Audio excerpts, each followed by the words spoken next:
우리 하나님 말씀은 마태복음 4장 1절 말씀부터 7절 말씀까지를 우리 교독을 하겠습니다.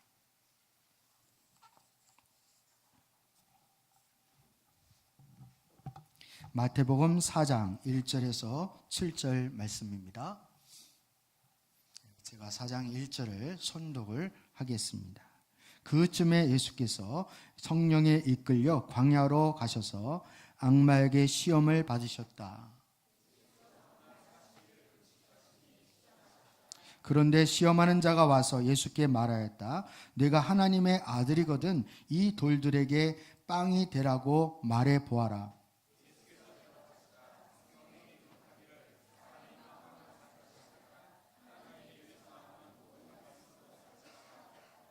그때의 악마는 예수를 그 거룩한 도성으로 데리고 가서 성전 꼭대기에 세우고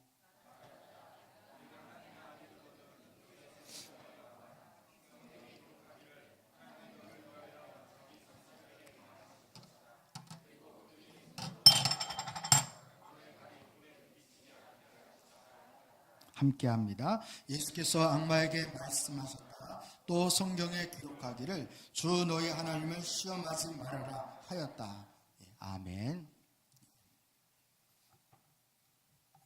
우리 5월은 가정의 날이기도 하지만 우리 하나님의 말씀으로 사는 달로 그렇게 정하였습니다.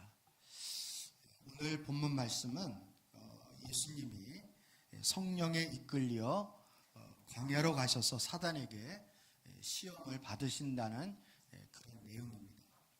예수님의 시험은 오늘 본문에 세 가지로 나와 있습니다. 내가 하나님의 아들이거든 이 돌들에게 빵이 되라고 말해보아라 라는 것과 또 내가 하나님의 아들이거든 성전 꼭대기에서 뛰어내려 보아라. 그리고 세상 모든 나라와 영광을 보여주면서 내가 나에게 절하면 이 모든 것을 내게 주겠다.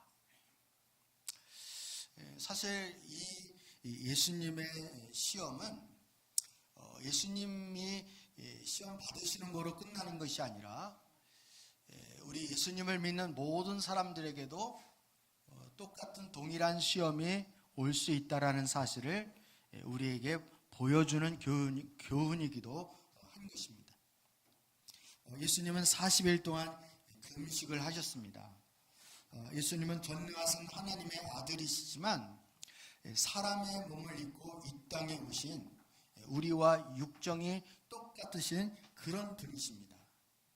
다시 말하면 예수님은 물론 시험을 이길 수 있는 능력도 가지고 계시지만 우리와 똑같이 육신의 몸을 입고 있기 때문에 예수님은 얼마든지 시험에 들 수도 있고 시험을 이기지 못할 수도 있는 그런 입장이라는 사실을 우리가 염두에 두고 이 말씀을 기억해야 할 것입니다. 우리는 이 말씀을 읽을 때 하나도 긴장감이 안 들죠. 왜냐하면 예수님의 시험이기 때문에 그렇습니다. 내 시험이라면 긴장감이 많이 들겠죠. 근데 예수님은 하나님의 아들이시고 전능하신 분이기 때문에 이미 다 예수님이 승리할 거에 대한 우리가 그런 결론을 다 가지고 있기 때문에 이 말씀을 읽을 때 그런 측면에서 아무 긴장감이 없을 것입니다. 그렇지만 그렇지 않습니다. 여러분, 아담을 보면 아담이 에덴 동산에서 모든 환경과 여건이 갖추어져 있어도 아담은 사단의 시험을 이기지를 못했습니다. 근데 하물며 예수님은 40일을 금식을 하셨고 또 사단의 계속적인 반복적인 시험에도 불구하고 예수님이 그 시험을 이기셨는데 그 이기신 시험의 비결이 어디에 있는가라는 부분을 우리는 주목할 필요가 있습니다. 예수님을 믿는 하나님의 자녀들도 시험을 받을 수가 있을까요? 저와 여러분이 예수님을 믿는 저와 여러분 같은 우리 신앙인에게도 우리 기독교인에게도 시험이 올까요? 시험이 없을까요? 곤란한 건 대답을 안 원하시죠? 예. 시험이 옵니다. 시험이 와요. 예수님은 이것을 너무나도 잘 알고 계시기 때문에 주기도문을 제자들에게 가르치실 때 주기도문 가운데 우리를 시험에 들지 않게 하시고 악에서 구하여 주십시오 라고 기도하라고 예수님이 가르쳐 주셨습니다. 예수님은 우리 인생 가운데 많은 시험들이 있을 것에 대해서 이미 알고 계셨다는 것을 우리는 이 주기도문에서 엿볼 수가 있는 것입니다. 그리고 오늘 본문에서 하나님의 아들이심에도 불구하고 예수님도 시험을 받으셨다는 것을 보면, 그렇다면 우리 인생 가운데 우리도 얼마든지 시험을 만날 수 있다는 사실을 우리는 금방 알 수 있다는 것입니다. 그러면 시험을 만날 때 여러분 어떻게 해야 좋겠습니까? 우리 인생 가운데 시험이 오면 우리가 그것을 어떻게 대해야 하고 그 시험을 어떻게 이길 수 있는가 라는 것을 우리는 오늘 말씀을 통해서 깨달아야 하는 것입니다. 인생만사 재수가 없으면 재수가 좋은 날도 올 것이지 맑은 날씨가 있으면 흐린 날도 있는 거지 이렇게 생각하고 있지는 않는지, 시험이 와도 우리가 참고 기다리면 좋은 날이 올 것이니까 그냥 인내하며 버티고 기다리면 다 시간이 세월이 다 해결해 줄 거야 이렇게 또 생각하고 있지는 않는지, 아니면 어차피 정해진 운명이니까 할 수 없이 시험이 오든 뭐가 오든 어차피 내가 감당해야 할 일이라면 이 시험도 내가 감수를 해야 되지 않겠는가 이렇게 운명론적으로 받아들이고 있지는 않는지. 여러분은 지금 시험 가운데 있지는 않습니까? 아니면 앞으로 시험이 온다면 어떻게 하기를 원하십니까? 예수님은 시험을 어떻게 극복하여 이기셨는지에 대하여 오늘 성경은 우리에게 분명히 말씀해주고 있습니다. 그 비결은 다름이 아니라 예수님이 마귀와 싸울 때 마귀를 물리칠 수 있고 시험에 들지 않고 영적으로 승리할 수 있었던 그 비결은 바로 말씀으로 싸웠기 때문에 가능한 것입니다. 뭐로 싸웠다고요? 말씀으로 싸웠습니다. 오늘 본문 말씀 4절 그리고 6절 그리고 7절 말씀에 보면 반복적으로 기록하고 있는 말씀이 있는데 그것은 성경에 기록하기를 이라는 말씀입니다. 그러니까 예수님이 지금 사단과 싸웠던 이 말씀은 어디에 근거한 말씀이라는 것을 알 수 있습니까? 성경에 기록된 말씀으로 예수님이 사단과 싸워서 영적인 승리를 가져왔다라는 사실을 성경은 말하고 싶은 거예요. 여러분, 이것은 오늘 마태복음뿐만 아니라 우리가 서신서를 보더라도 이 사실을 우리는 극명하게 찾아볼 수 있습니다. 잠깐 사도 바울의 서신서를 보면 이 말씀으로 영적 싸움을 싸운다는 것이 얼마나 중요한지에 대하여 잠깐 우리 한번 살펴보았으면 좋겠습니다. 에베소서 6장 12절 13절을 같이 한번 읽도록 하겠습니다. 시작. 우리의 싸움은 인간을 적대자로 상대하는 것이 아니라 통치자들과 권세자들과 이 어둠의 세계의 지배자들과 하늘에 있는 악한 영들을 상대로 하는 것입니다. 그러므로 하나님이 주시는 무기로 완전히 무장하십시오. 그래야만 여러분이 악한 날에 이 적대자들을 대항할 수 있으며 모든 일을 끝낸 뒤에 설 수 있을 것입니다. 그리고 17절을 또 한 번 더 읽어보겠습니다. 시작. 그리고 구원의 투구를 받고 성령의 검 곧 하나님의 말씀을 받으십시오. 다시 한번 이 말씀을 요약을 해보면 이것입니다. 사도 바울은 에베소 교회 성도들에게 우리의 싸움은 인간을 상대로 해서 싸우는 것이 아니다는 거예요. 아내가 싸움의 대상자도 아니고 남편이 싸움의 대상자가 아니라는 거예요. 사실은 그 배후에 어둠의 세계의 지배자들, 즉 악한 영들을 상대로 해서 싸우는 것이라는 것입니다. 그런데 이 악한 영들과 싸울 때에 그냥 싸우면 안 되고 싸울 때 승리를 해야 되는데, 승리를 하기 위해서는 하나님의 전신갑주, 하나님이 주시는 무기로 완전무장해야 할 것에 대해서 말씀을 하고 계시는 것입니다. 이게 13절이에요. 그리고 하나님이 주신 무기가 여러 가지가 있는데 그 무기들은 거의 방어용입니다. 방어용. 구원의 투구라든지 아니면 우리 그 믿음의 방패라든지, 이거 공격용입니까? 방어용입니까? 물론 어벤져스 같으면 방패도 이제 무기가 되어질 수 있지만 대개 방패는 공격용이라기보다는 이제 방어용이라고 말할 수 있습니다. 근데 하나님이 믿는 성도들에게 방어만 하라고 주신 것이 아니라 유일하게 공격 무기로 주신 것이 있습니다. 공격 무기가 있어요. 그게 뭐냐면 17절에 성령의 검 곧 하나님의 뭐다? 말씀인 것입니다. 그래서 말씀을 받으라 이렇게 말씀하고 있는 것입니다. 여러분, 우리에게는 알게 모르게 내가 영적인 싸움을 지금 싸우고 있는지, 내가 시험에 들었는지 안 들었는지, 내가 지금 시험을 받고 있는지 안 받고 있는지, 이것을 인정하든 인정하지 않든 우리 믿는 성도들에게는 영적 싸움이 있다 없다? 있다라는 거예요. 그리고 그 싸움에서는 반드시 이겨야 된다고요. 저도 상관없다는 거예요. 이겨야 됩니다. 여기에서 영적 싸움에서 지는 게 이기는 거야 이런 허튼 소리 하시면 여러분 곤란합니다. 여기서는 져주는 게 이기는 게 아니에요. 아내하고 사람하고 할 때 져주는 게 이기는 거지, 사단하고는 져주는 건 지는 거예요. 영적 싸움에서는 반드시 이겨야 하는데 그 승리의 비결은 어디에 있다고요? 하나님의 말씀에 있다는 거예요. 말씀을 모르면요, 영적 싸움을 싸울 수도 없고 승리할 수도 없는 거예요.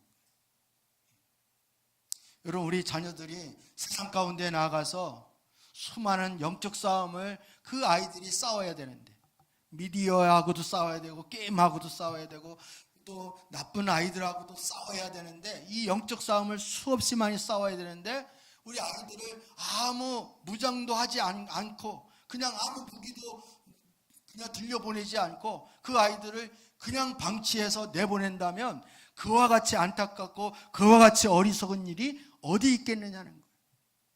그래서 어릴 때부터 주님의 말씀과 교훈과 훈계로 양육하라고 말씀하신 이유가 바로 여기에 있다는 사실을 여러분 기억을 하셔야 하는 것입니다. 제발 학원 끊어놨다고 수련회 빼먹게 하고, 그리고 가족들 이제 여행 다 잡아놨다고 해서 수련회 아이들 못 가게 하고, 이렇게 제발 하지 마십시오. 아이들이 영적으로 무장하는 것이 수련회보다, 이 영적으로 무장하는 것이 여러분 다른 행사보다 훨씬 더 중요하다는 사실을 기억을 하셔야 되는 거예요. 우리 영적 세계를 잘 몰라서 그래요. 또 예수님이 오늘 4절 말씀을 다시 한번 읽어볼게요. 마태복음 4장 4절입니다. 시작. 예수께서 대답하셨다. 성경에 기록하기를 사람이 빵으로만 살 것이 아니라 하나님의 입에서 나오는 모든 말씀으로 살 것이다 하였다. 사람이 빵으로만 살 것이 아니라 하나님의 입에서 나오는 모든 말씀으로 살 것이다. 사실 이 말씀은 예수님이 그냥 만들어내신 말씀이 아니라 신명기 8장의 말씀을 인용하신 것입니다. 그럼 신명기 8장 말씀을 우리가 살펴보면 이 예수님이 사람이 빵으로만 살 것이 아니라 하나님 입에서 나오는 모든 말씀으로 산다는 말의 의미가 뭘 말해주고 있는지, 그 의미가 무엇인지를 보다 더 잘 알 수 있겠죠. 그래서 우리가 다시 신명기 말씀으로 돌아가 보겠습니다. 신명기 8장 2절 3절을 한번 읽어보도록 하겠습니다. 시작. 당신들이 광야를 지나온 40년 동안 주 당신들의 하나님이 당신들을 어떻게 인도하셨는지를 기억하십시오. 그렇게 오랫동안 당신들을 광야에 머물게 하신 것은 당신들을 단련시키고 시험하셔서 당신들이 하나님의 계명을 지키는지 안 지키는지 당신들의 마음속을 알아보려는 것이었습니다. 주님께서 당신들을 낮추시고 굶기시다가 당신들도 알지 못하고 당신들의 수상도 알지 못하는 만나를 먹이셨는데 이것은 사람이 먹는 것으로만 사는 것이 아니라 주님의 입에서 나오는 모든 말씀으로 산다는 것을 당신들에게 알려주시려는 것이었습니다. 이렇게 읽어도 잘 모르시겠죠? 제가 배경 설명을 잠깐 한번 드리면 모세는 모압 평지에서 이스라엘 백성들을 모아놓고 이제 가나안 땅을 들어가기에 앞서서 이스라엘 백성들에게 유언을 남깁니다. 그 유언의 내용이 신명기예요. 신명기 말씀은 모세의 3가지 유언으로 구성이 되어 있습니다. 근데 약속의 땅에 들어가기에 앞서 모세가 유언을 남긴 것은 그 이스라엘 자손들이 가나안 땅에 들어가서 잘 살기를 원하기 때문에 유언을 남긴 거예요. 여러분, 우리가 부모가 자식에게 유언을 남길 때에도 자식 못되라고 유언 남기는 사람 있겠습니까? 어떻게든지 자신이 살아온 경험에 비추어 볼 때 자식들이 이렇게 살았으면 후회함이 없는 인생을 살겠구나, 이렇게 살면 정말 잘 사는 인생을 살겠구나, 이런 마음을 담아서 유언하지 않겠습니까? 모세도 똑같은 거예요. 근데 어떻게 해야 약속의 땅에서 잘 살 수 있을까? 어떻게 해야 약속의 땅에서 번성할 수 있을까? 그리고 오랫동안 장수하면서 살 수 있을까? 그 비결을 한마디로 말씀하고 있는데 그것은 하나님의 명령의 말씀을 잘 지키라는 거예요. 그래서 오늘 읽지는 않았지만 8장 1절 말씀에 보면 오늘 내가 당신들에게 명하는 명령을 잘 지키라, 이렇게 말씀하면서 왜 잘 지켜야 하는지 그 이유에 대해서 보충 설명해 주는 것이 오늘 어디 갔어? 2절 3절 말씀입니다. 2절 3절 말씀입니다. 먼저 2절을 한번 보면요. 2절을 보면 여러분, 이스라엘 백성들이 왜 광야 생활을 그토록 오래 했을까? 성경학자들이 말하는 걸 보면 이집트에서 이스라엘 땅으로 가는 것은 한 2주, 보름이면 충분하다는 거예요. 그 거리가. 근데 하나님은 보름이면 갈 수 있는 그 거리를 왜 하나님은 주구장창 40년이라는 그 오랜 동안 그 광야에서 이스라엘 백성들을 광야 생활을 하도록 그렇게 하셨느냐는 거죠. 그 이유를 오늘 2절 3절에서 아주 명확하게 정확하게 말씀을 하고 있습니다. 먼저 2절 말씀해 보면 당신들을 오랫동안 당신들을 광야에 머물게 하신 것은 이라고 하면서 당신들을 단련하고 시험하셔서 하나님의 계명을 지키는지 안 지키는지 당신들의 마음속을 알아보려고 했던 것입니다. 이렇게 말하고 있어요. 이 자리에. 여러분 한번 잘 보십시오.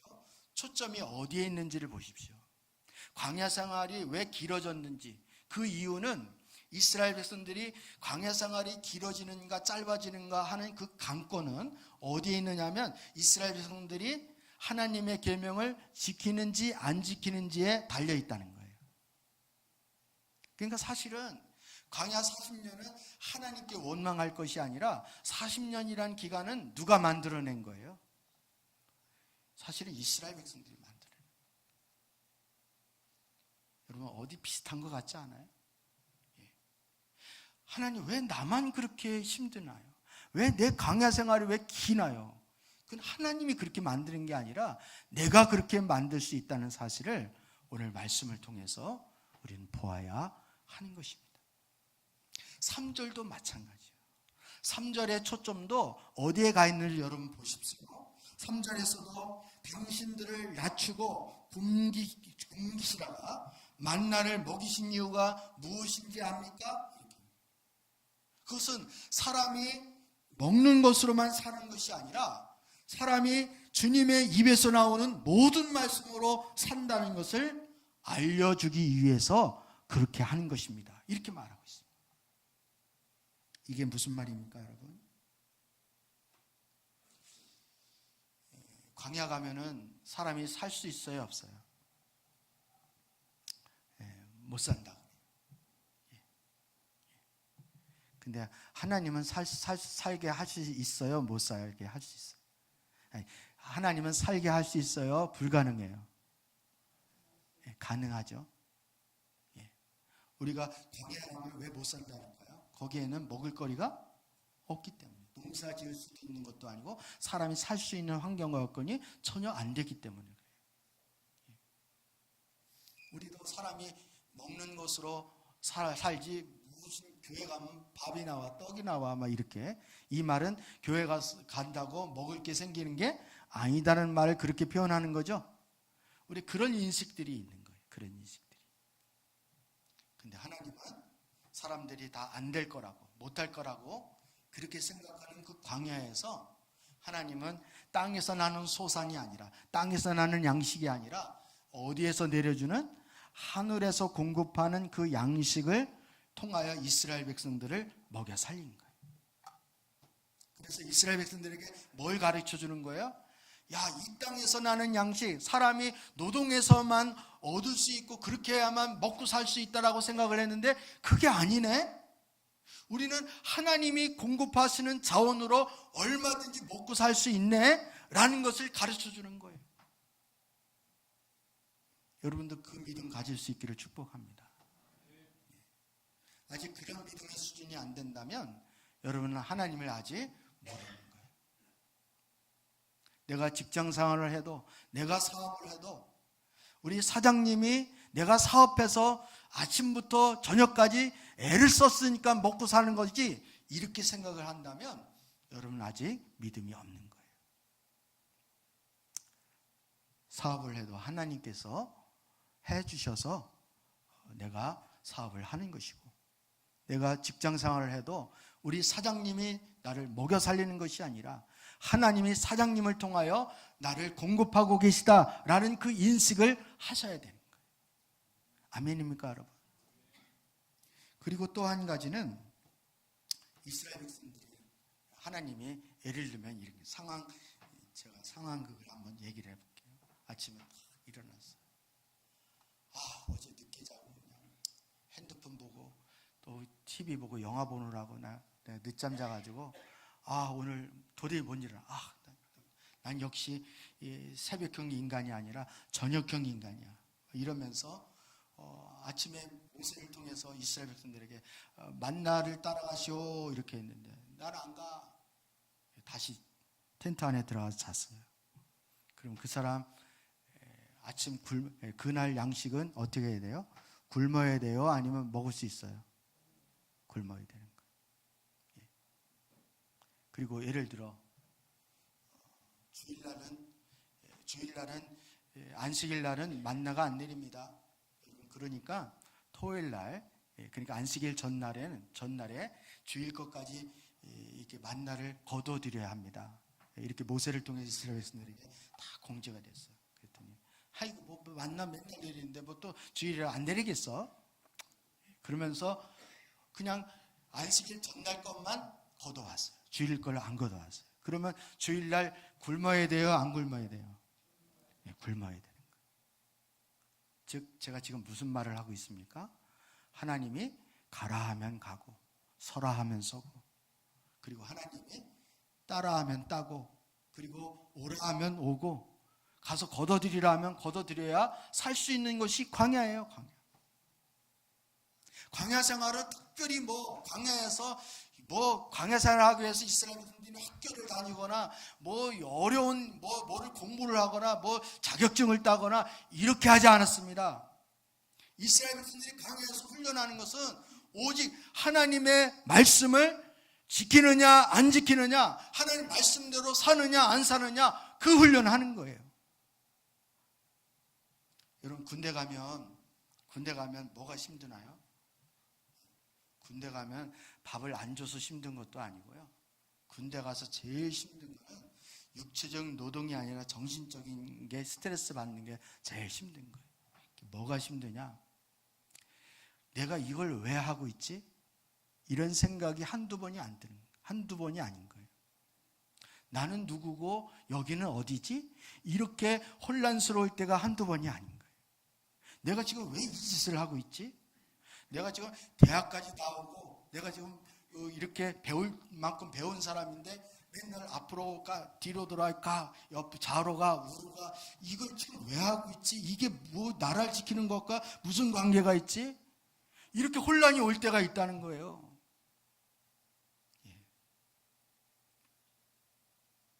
이게 뭐 내가 오늘 하루 종일 뭐 해가지고 진짜 나라를 지킨 뿌듯한 뭐 보람이 느끼고 뭐 어떤 결과물이 있고 이러면은 여러분 군대 생활이 어렵지 않아요. 보람이 있어요. 고생을 해도 고생한 보람이 있어요. 그런데 맨날 구덩이 파라 그러고 다시 메꾸라 그러고 또 파라 그러고 뭐 이런 식인 거예요. 그냥 그러니까 일을 해도 별로 성과도 없고 왜 하는지 그 하는 의미를 모를 때가 많다는 거예요. 그게 힘든 거예요. 근데 왜 그렇게 시키는지 아세요? 그렇게 시켜야, 그렇게 해서 습관이 돼야 전쟁 나갈 때 군대 앞으로 전진! 대장이 그렇게 외쳤을 때 사병들이 내가 왜 가야 되지? 꼭 나야? 왜 나야? 만약 이렇게 머리로 생각하고 고민하고 있다면 그게 전쟁이 되겠어요? 예. 지금 제가 무슨 말 하는지 이해되시나요, 여러분? 예. 우리는 하나님이 우리에게 딱 명령이 떨어지면 우리는 생각이 많아요. 왜 나야? 꼭 지금 해야 돼? 왜? 뭐 이런 생각 때문에 한 발짝도 내딛지를 못하는 거예요.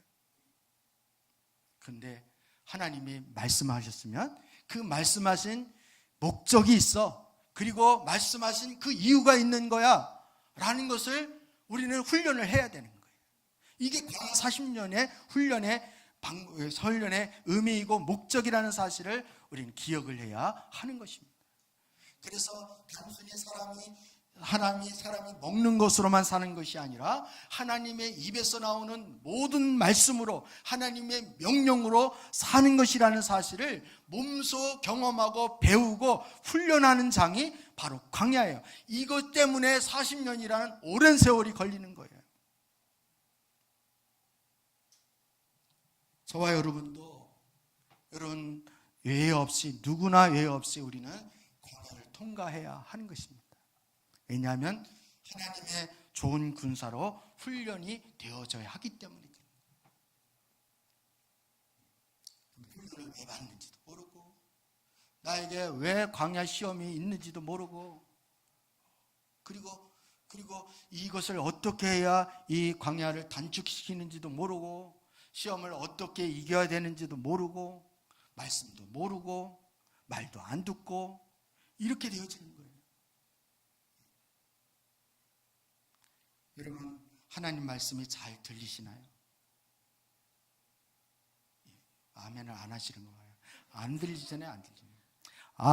이 마이크 소리가 잘 들린다는 말이 아니라 여러분 하나님 말씀이 정말 쏙쏙 잘 들어오고 이 말씀이 여러분 정말 나에게 꼭 필요한 말씀이라는 것이 동의가 되느냐는 거예요. 어떤 지체가 저에게 그런 얘기를 했어요. 목사님, 전에는 제가 예배 드릴 때 아주 예배 드리면 설교가 길어가지고 힘들었다고. 지금은 설교가 길다는 생각이 안 든다고. 그래서 제가 더 하겠다고 그러는 일은 않았지만 그러면 제가 감사한 게 뭐냐면 이제 말씀이 들리기 시작하는구나. 말씀이 들리기 시작하는구나. 여러분 뭐 입장 바꿔 생각해도 말씀이 안 들리면 이거 예배 시간 1시간 1시간 반 있는 게 참 이게 쉬운 일이 아니에요. 이 곤욕이에요. 여러분 저는 그렇게 말씀이 안 들리는데도 졸리운데도 그냥 1시간 반 앉아 계신 분이 얼마나 고마운지 모르겠어요. 예. 그분들은 이제 제가 솔직한 심정으로 일당을 드리고 싶은 심정이에요. 일당을 드리고. 예. 근데 여러분, 우리가 죄송한 말씀이지만 말씀이 안 들어오잖아요. 그리고 하나님의 말씀이 꿀송이처럼 달아야 돼요. 꿀송이처럼 달아야 돼요. 이게 정상이에요. 내가 하나님 말씀을 들을 때나 볼 때 꿀송이처럼 단 정도가 아니면 나는 지금 마음이 지금 높아졌구나. 말씀에 대해서 내가 지금 갈급함이 없구나 라는 거에 대해서 여러분 진단하셔도 틀림이 없다고 저는 확신합니다. 하나님이 이 작업하세요. 이 작업하세요. 제가 여러 번 얘기했잖아요. 제가 아시는 우리 목사님 교회 안수 집사님이 IMF 때 사업하다 말아먹었는데, 그때 사업이 말아먹고 나서 그때 목사님에게 그런 얘기를 했다는 거예요. 목사님, 보증 쓰지 말라는 말이 잠언서에 그렇게 많은지 제가 몰랐어요. 그러면 그분이 사업 망하고 나서 하나님이 잠언서에 보증 쓰지 말라는 말을 더 끼워 넣었을까요? 아니에요. 그 전에도 있었어요, 그 말씀이. 근데 마음이 낮아지고 굶주린 마음이 안 되어지니까, 말씀에 대한 단 마음이 안 생기니까 그게 안 들어왔을 뿐인 거죠. 안 들렸을 뿐인 거죠. 근데 하나님이 광야라는 사업이라는 광야를 통해서 하나님이 그 심정을 낮추시고 줄이시기니까 그 말씀이 이제 쏙쏙 들어오게 되어지는 것입니다. 들어오게 되는 거예요. 여러분, 짜장면 집에 짜장이 왜 맛있는지 아세요? 곧 가요 이렇게 해놓고 계속 기다리게 하니까 맛있는 거예요. 배가 부르면 뭘 줘도 산의 진미를 차려놓아도 맛있지가 않습니다. 배고프면 김치 하나에다 물 말아 먹어도 맛있어요.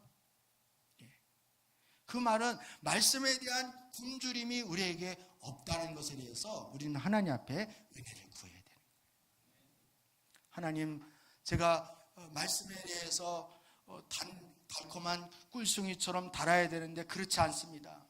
말씀만 들으면 졸음이 쏟아지고 말씀만 들으면 무슨 말인지를 모르겠고 지루합니다. 그러면 여러분, 이 3절 신명기 8장 3절 두 가지 마음을 점검해 봐야 돼요.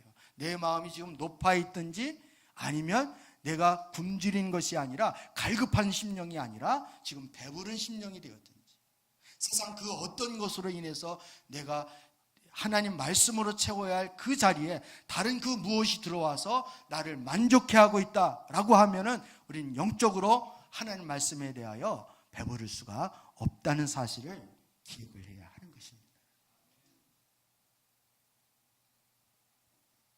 우리가 하나님의 말씀에 의한 삶을 살려면 반드시 가져야 할 세 가지 자세가 있다라고 말씀을 지난주에 드렸습니다.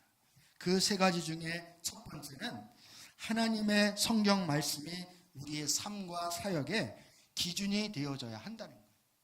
우리가 신앙생활 아무리 오래 했어도, 그리고 말씀에 대한 지식이 아무리 많아도 하나님은 우리의 입술의 언어를 들으시는 것이 아니라 행동의 언어를 들으신다라는 것에 대해서 말씀을 했습니다.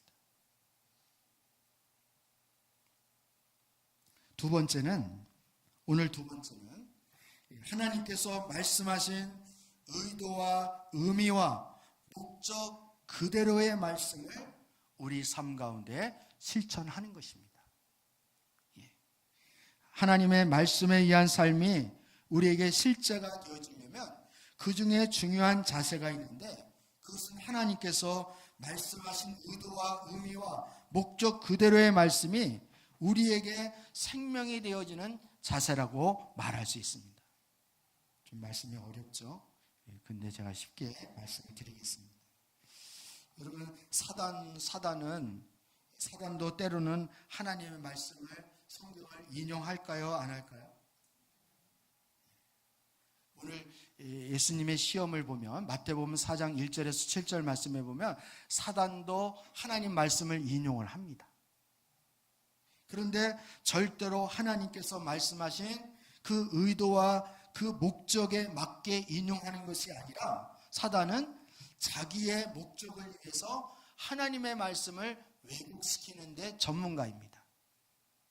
그래서 여러분, 이단들의 특징이 뭐냐면 이단들은 성경 말씀을 가지고 이야기를 해요. 그렇지만 그 성경 말씀이 자신의 교리에 맞게 짜집기를 하는 거예요. 그래서 여기저기 손을 짚어가면서 같이 읽지만은 그것은 자신의 교리에 합당하게 성경 말씀을 왜곡해서 말을 그렇게 만들기 때문에 그런 거예요. 우리도 성경을 그런 식으로 읽으면 우리도 이단이 되어지는 거예요. 그런데 여러분, 우리가 그런 자세가 우리에게 얼마나 많이 있는지 여러분 우리가 모르시죠? 설교 말씀을 들어도 성경을 읽어도 다 누구 관점으로 해석을 할까요? 자기 관점으로 해석. 그리고 자신의 처지와 입장을 거기에 대입해서 말씀을 다시 재해석을 하는, 이게 왜곡입니다, 여러분. 하나님의 말씀은 내 처지와 내 생각과 내 형편에 맞춰서 재해석하는 것이 아니라 하나님의 말씀은 성경 하나님이 의도하시고 하나님이 목적하신 그대로의 성경 말씀을 우리가 해석하고 나에게 적용해야 되는 거예요. 이해가 되시죠, 여러분? 그러면 이게 무슨 말인지 제가 이제 좀 실제를 이렇게 보겠습니다. 마태복음, 여러분이 오늘 본문 말씀 중에 마태복음 4장 6절 말씀을 다시 한번 읽어보겠습니다.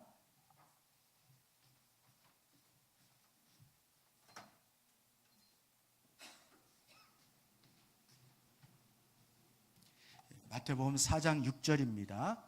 시작.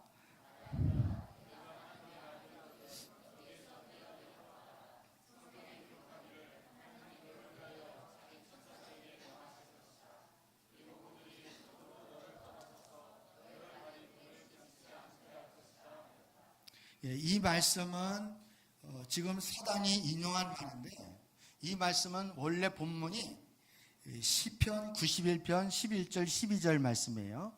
근데 이게 사단이 어떻게 바꿨는지, 뭐를 빼먹었는지 이거를 여러분이 생각하면서 시편 91편 11절 12절을 또 한번 읽어보겠습니다. 시편 91편 11절 시작. 내가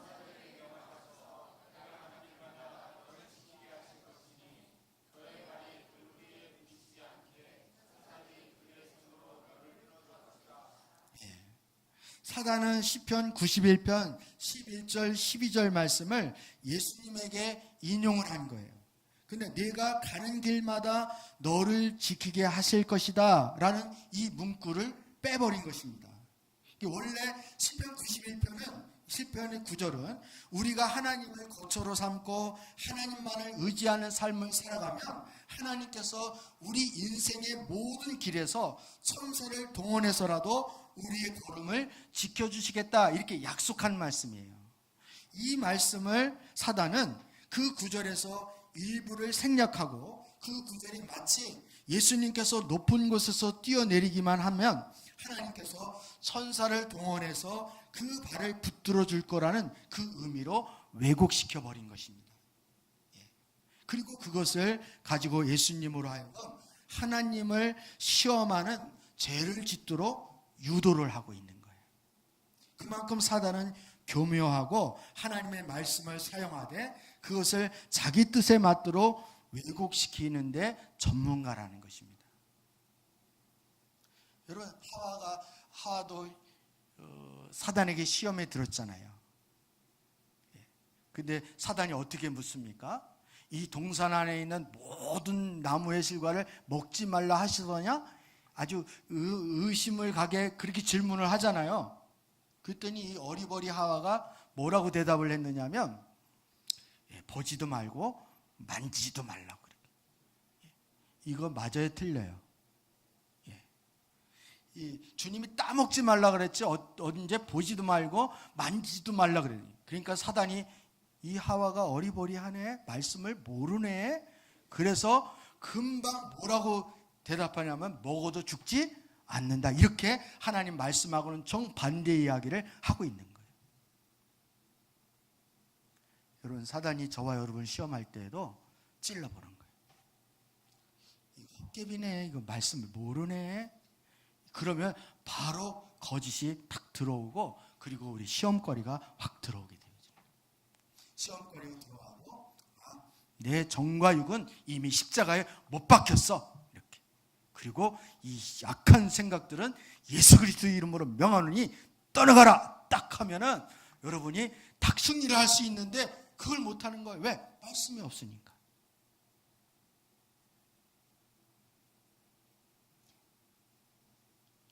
여러분, 하나님 말씀은 우리의 생명입니다. 그냥 도덕적이고 윤리적인 말씀을 우리에게 주신 게 아니에요. 아예 뭐 종교는 다 똑같은 거지 뭐 다 이렇게. 제가 청년 때에 우리 아이들 주일학교 교사를 했는데, 그 아이들 데리러 막 신방도 가고 막 가면은 이제 부모님이 안 나오고 아이들만 교회 보내는 부모들이 많이 있었어요. 제가 부모님들에게 왜 아이들은 보내면서 왜 교회를 안 나오시냐고, 예수를 믿으시라고. 그러면은 그렇게 말해요.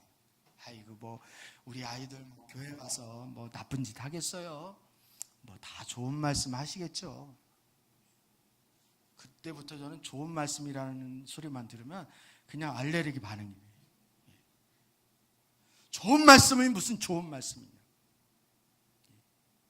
여러분, 우리가 좋은 말씀 들으려고 이 시간에 이 예배 자리에 나온지 아십니까? 그러면 예비군 훈련장에서 무슨 정신교육하는 정도 수준으로 생각을 하는 거예요. 하나님 말씀이 그 정도인 줄 아십니까? 아닙니다. 하나님 말씀은 그냥 교훈의 말씀, 좋은 말씀, 우리 마음의 양식을 쌓기 위해서 그렇게 말씀을 듣는 게 아니라 우리 영혼을 깨우는 것이고 우리를 살리는 말씀이고, 그 말씀이 우리를 지옥에 떨어뜨릴 수도 있고 천국으로 올려보낼 수도 있는 정말 일대절명의 그런 긴장되는 순간이라는 사실을 기억을 해야 되는 거예요. 이 마음이 없으니까 예배 시간에 졸죠. 이 마음이 없으니까 여러분 그냥 깍지 끼고 이렇게 그냥 다리 꼬고 앉아서 오늘 좋은 말씀 한번 해보시죠. 제가 들어줄게요. 이런 자세로 무슨 은혜가 되고 어떻게 말씀이 들어오겠느냐. 천년 만년을 교회를 다녀도 여러분 그런 자세로는 절대 하나님 말씀을 순종할 수가 없는 거예요. 그래서 하나님이 광야가 필요한 거예요. 광야. 낮춰야 되는 거예요. 궁리해야 되는 거예요. 그리고 말씀을 들을 때까지 단련을 해야 되는 거예요.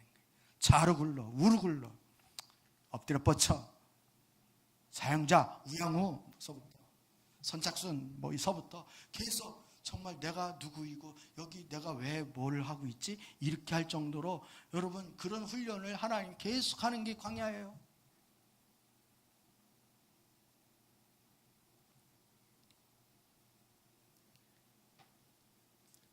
그런데 예수님은 하나님의 말씀을 어떻게 여겼는가? 요한복음 12장 50절을 한번 보겠습니다. 요한복음 12장 50절. 시작. 너는 그의 명령이 영생인 줄을 안다. 그러므로 나는 무엇이든지 아버지께서 나에게 말씀하여 주신 대로 말할 뿐이다.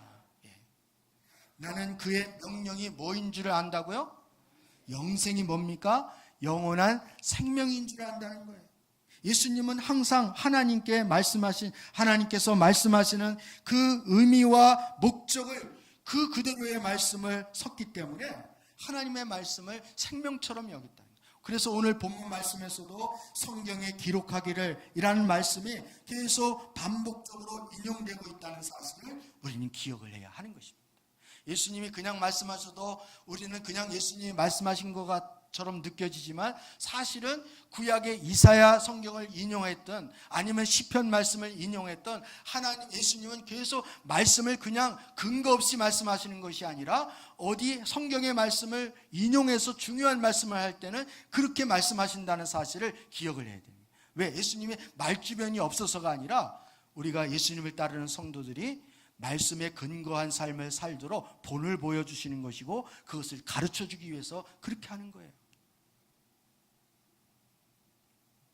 어떤 분들은 우리 주일 설교가 웬 말씀이 이렇게 기냐고, PPT를 하는 방송 쪽에서는 시험에 들 수도 있어요. 말씀이 한두 개가 아니니까. 근데 이렇게 번거로우면서도 말씀을, 물론 우리가 보통 설교는 그렇게 말씀을 여리저리 많이 안 하죠. 그런데 지금 우리 올해 말씀을 보는 건 제자 양육에 대한 말씀을 하는 거기 때문에 제자 양육의 기준도 그냥 목사의 생각을 얘기하는 것이 아니라 말씀의 기준으로, 그래서 하나님이 의도하시고 목적하신 바의 그 말씀의 의미를 알려주기 위해서 늘 말씀을 찾아가고 말씀의 근거에서 말씀을 하는 이유가 바로 여기에 있는 것입니다. 말씀에 의한 삶 세 가지 중요한 세 번째는 하나님의 말씀 앞에 떠는 자세를 가져야 하는 것입니다. 성경에 의한 삶을 살려면 우리들이 가져야 할 중요한 자세 중에 하나가 바로 하나님의 말씀에 떠는 자세를 갖는 것입니다. 모든 하나님의 의도를 하나님의 말씀에 비추어 보는 것입니다. 그래서 하나님 말씀 앞에 모든 것을 내려놓고 하나님 말씀이 그러하면 순종하고자 하는 그런 자세로 말씀 앞에 엎드리는 것을 말하는 것입니다. 그 대표적인 예가 세례 요한입니다. 마태복음 11장 2절에서 6절 말씀을 한번 우리 같이 한번 읽어보겠습니다. 시작. 그런데 요한은 그리스도께서 하신 일들을 감옥에서 전해 듣고 자기의 제자들을 예수께 보내어 물어보게 하였다. 오실 그분이 당신입니까? 그렇지 않으면 우리가 다른 분을 기다려야 합니까? 예수께서 그들에게 대답하셨다. 가서 너희가 듣고 본 것을 요한에게 알려라. 눈먼 사람은 보고 다리 저는 사람은 걸으며 나병 환자가 깨끗하게 되며 듣는 못하는 사람이 들으며 죽은 사람이 살아나며 가난한 사람이 복음을 듣는다. 나에게 걸려 넘어지지 않는 사람은 복이 있다. 요한은요, 옥에 갇혀 있을 때 예수님이 어떤 사역을 하느냐라는 것을 제자들에게 듣고 예수님에 대해서 의문이 생긴 거예요. 메시아는 심판의 주로 이 땅에 와서 지금 로마의 속국으로부터 이스라엘 나라를 회복하고 저들을 단칼에 착착 정리를 하고 이제 뭔가를 일을 하셔야 되는데 왜 맨날 병자만 고치고 왜 그 연약한 자들과 이리저리 다니기만 하시지? 이해가 안 가는 거예요. 그때 요한이 상황극합니다. 에이씨, 내가 속았어. 나 지금까지 저런 거 다 취소. 예수님이 가짜네, 진짜인 줄 알았더니, 그러면서 이제 계속 내가 지금까지 속았어요. 예수님은 메시아가 아니라 가짜야, 가짜. 이렇게 주님, 이 세례 요한이 반항을 하듯이 그렇게 비판하고 그렇게 불만을 토했나요? 어떻게 했습니까? 그렇게 반응하지 않고 세례 요한은 제자들을 보내어서 예수님께 물어보는 거예요. 제가 알기로는 예수님은 심판의 주이신데 왜 예수님은 심판의 주의 메시아의 모습을 안 보이십니까? 그랬더니 예수님이 고난의 종인 이사야 말씀을 인용하면서 고난의 종으로 오실 거에 대해서 말씀하시는 거예요. 그리고 세례 요한의 의문이 풀렸을까요? 안 풀렸을까요? 말끔히 풀린 거예요. 그리고 세례 요한은 자기가 모르는 것이 있고 자기 생각과 다른 것이 있으면 그 의문을 풀기 위해서 사람을 보내든지 아니면 그렇게 제스처를 취하는 거예요. 그리고 그 말씀이 이해되었을 때 더 이상 예수님에 대해서 불만을 갖거나 의문을 품지 않고 그것을 받아들이게 됩니다. 여러분, 전도하다 보면 믿지 않는 사람들은 뭐라 합니까? 성경이 진리라 그래요? 성경이 틀렸다 그래요? 아직 들어보질 못했어요? 여러분, 믿지 않는 사람들은 이 성경 말씀대로 살아야 된다 그럽니까? 이 성경은 사람이 지어낸 거이기 때문에 성경이 맞는 게 많다 그래요? 틀린 게 많다 그래요? 틀린 게 많다. 여러분도 성경이 틀렸다고 믿습니까? 예.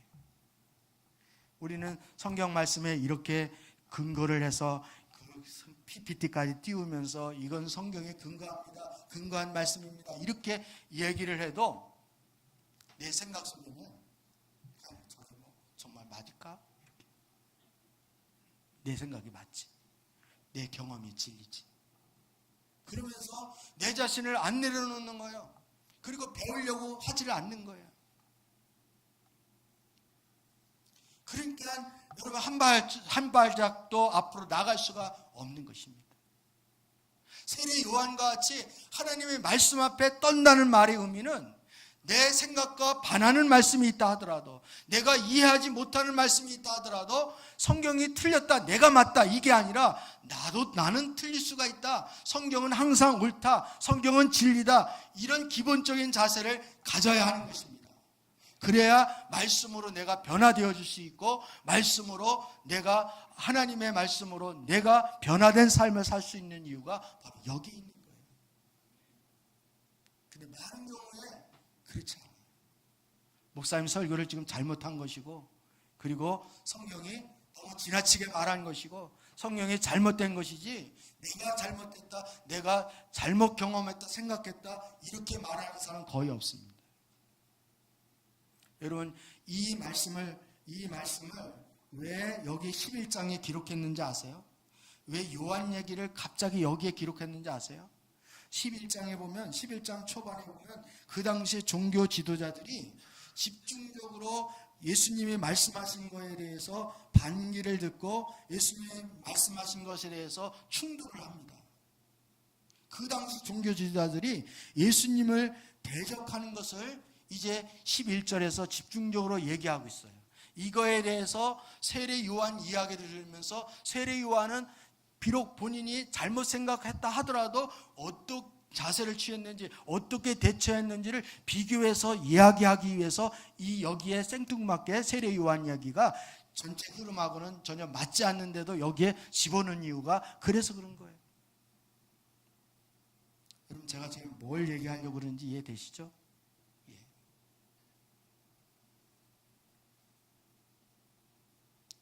여러분, 우리가 신앙생활을 오래 하고 또 성경적인 지식이 많은 종교 지도자들처럼 본인이 오히려 많이 아는 것 때문에, 경험한 것 때문에 오히려 하나님 말씀을 거스린다면, 여러분, 그것은 어리석은지, 말씀 앞에 떠는 것이 아니라 말씀을 존중하는, 경외하는 자세가 절대 아니라는 사실을 기억할 수 있었으면 좋겠습니다. 사랑하는 성도 여러분, 우리는 사람이 먹는 것으로만 사는 것이 아니라 주님의 입에서 나오는 모든 말씀으로 산다는 말의 의미를 어쩌면 잘 모르는지도 모르겠습니다. 왜냐하면 말씀이 아직 잘 들리지 않기 때문입니다.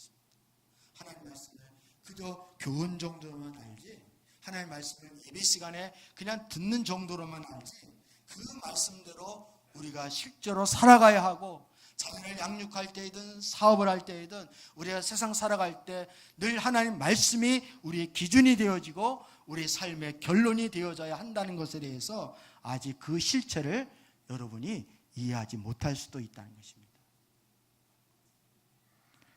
그러면 실제로 전혀 하나님의 말씀대로 우리는 사는, 말씀대로 사는 삶이다, 이렇게 말할 수가 없는 것입니다. 예수님 당시처럼 너희 속에는 하나님의 말씀이 거하지 않는구나, 예수님 그렇게 우리에게 말씀하실 수 있다는 거예요.